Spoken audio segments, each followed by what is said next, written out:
Hey, happy New Year's Day, my warriors. I hope you guys had a wonderful night last night, whatever you were doing, with family, alone, relaxing, but with a lot of faith coming into the new year, like I did. I didn't think I was gonna stay up, but I did.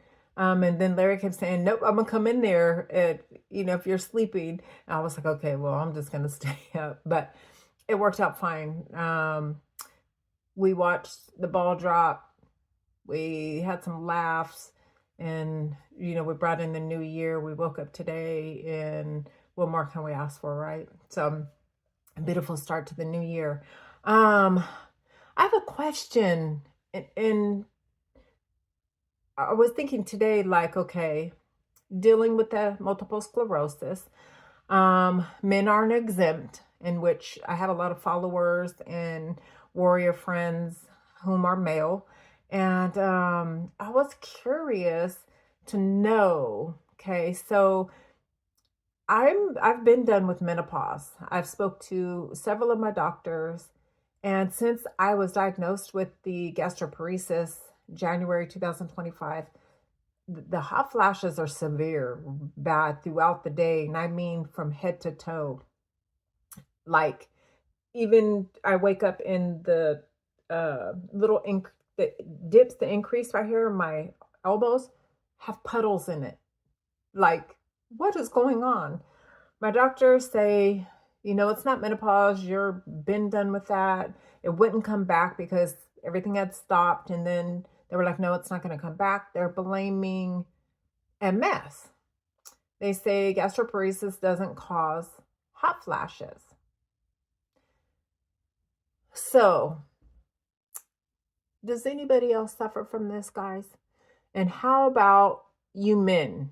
Because um has it ever been asked before? Do men have hot flashes? I know they can, but more so with MS.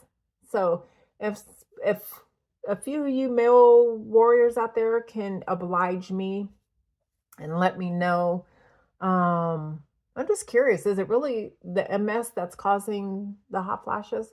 My regular PC said, "Well, I'm going to send you to a cardiologist." And I was thinking, and I really didn't question, and that's unlike me because I question everything. And I was like, no, actually I kind of did, and I was like, cardiology, and he's one of those doctors where if he's not treating you for something, he gives you no answers. Yeah, he'll just let me send you there. They'll have all the answers for you. Well, what would be your reasoning for sending me there? Why would you think I need to see a cardiologist? I don't have high blood pressure, low blood pressure, no fainting spells. I've never had anything along the signs of cardiology issues. Never. But okay. But so I was just curious, like, okay, in reading on MS, hot flashes, and other things. I know medications and all kind of stuff can make it, but these are even different than when I was, experiencing the menopause. These are something else. These are worse. Um, Makes me really, really thirsty after.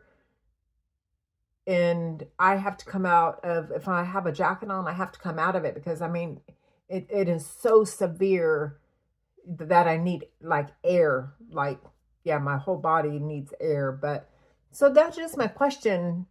If you males who have MS have hot flashes, do you have them anyway? Did you have them before you were diagnosed with MS? Um, I have heard that men can have hot flashes. I know someone who did. They don't have MS, but there's a lot of factors involved with that. So I'm just curious. I know we warriors, our system gets kooky. If yours isn't, hallelujah for you, because mine with the MS, my system doesn't like anything. Sometimes it likes lotion, sometimes it does not. It just whatever it feels like doing. Sometimes I my body acts like I'm allergic to this one day, allergic to that the next day. Yeah, it's all over the place. But the good thing is, let me knock on wood. You know how our well, my DMT treatment that I was on, Kesimpta, for the 3 years plus, it suppressed my immune system.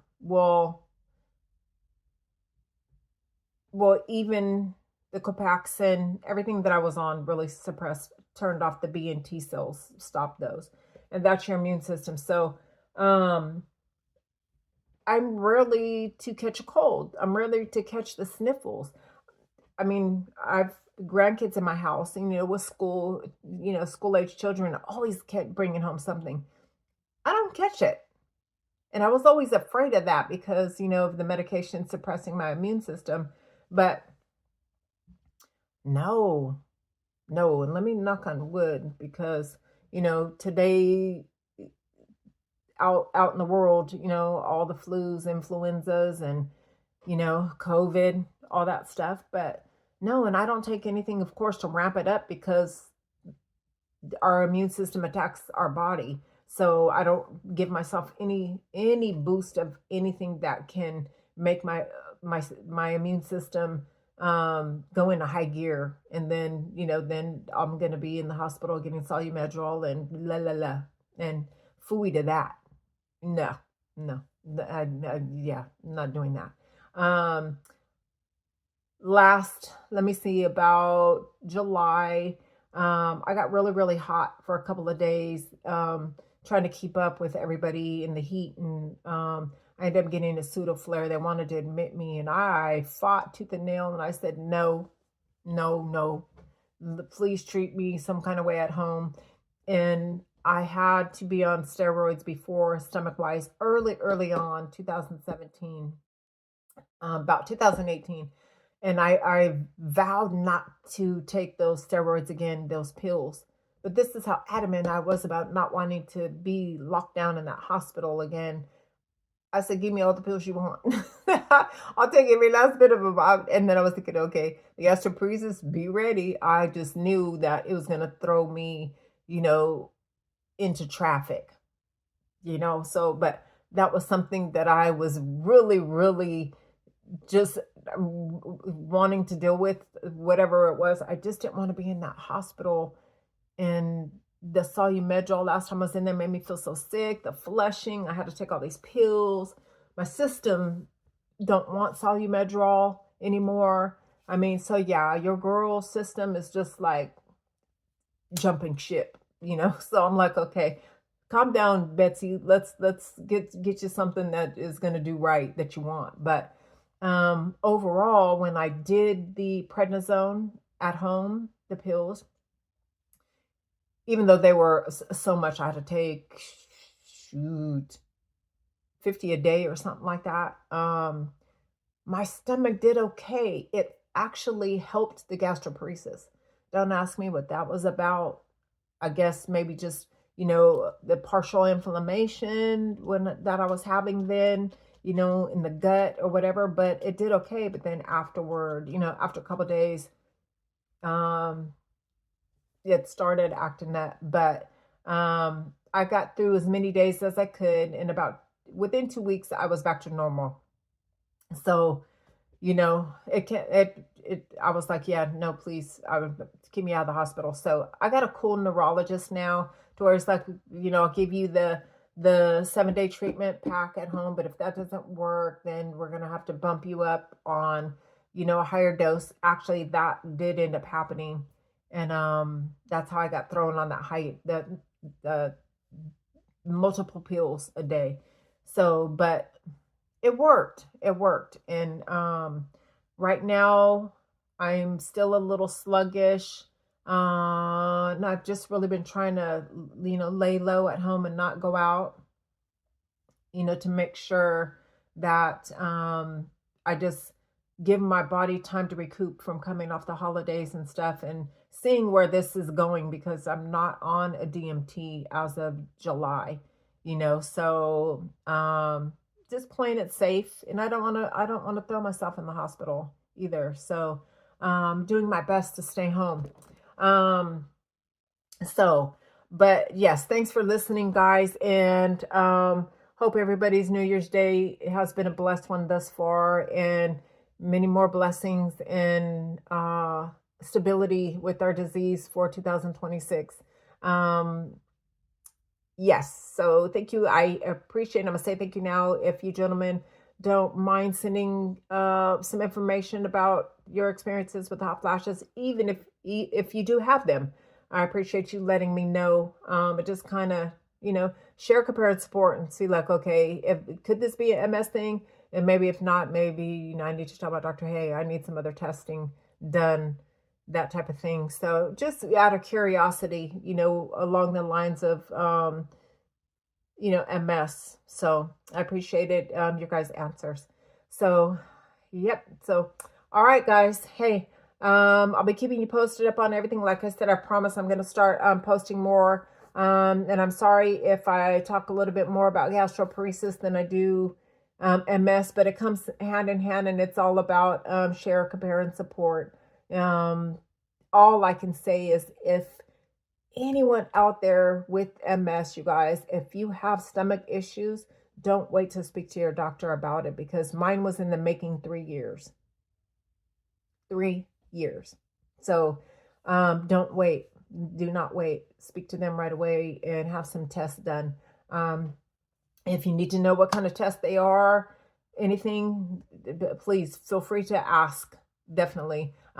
It's really a simple test. They give you some eggs, some bread, and some water, and you got to eat all of it. They put you in they don't do an MRI machine. It's almost like a CT scan. Every 2 hours, they take pics to see, how fast your food is being digested. And that's where they determine, gastroparesis. So a lot of things get pushed off as IBS, diverticulitis, and those kind of Crohn's, and those kind of diseases. Not everything, especially for us warriors and people who are diabetic on top of it. It's common. That's the first line of commonality, is being diabetic with gastroparesis. It's not the MS, but MS is correlated with it because of the vagus nerve and the damage. So um, just be when your stomach hurts, just be like, oh, I should talk to my doctor about it, because that's what our body lives every day, is it's being damaged. So just be mindful about that. So all right, guys, happy evening to you, and your girl will be seeing you here in a couple days. All right, have a good night and a better tomorrow.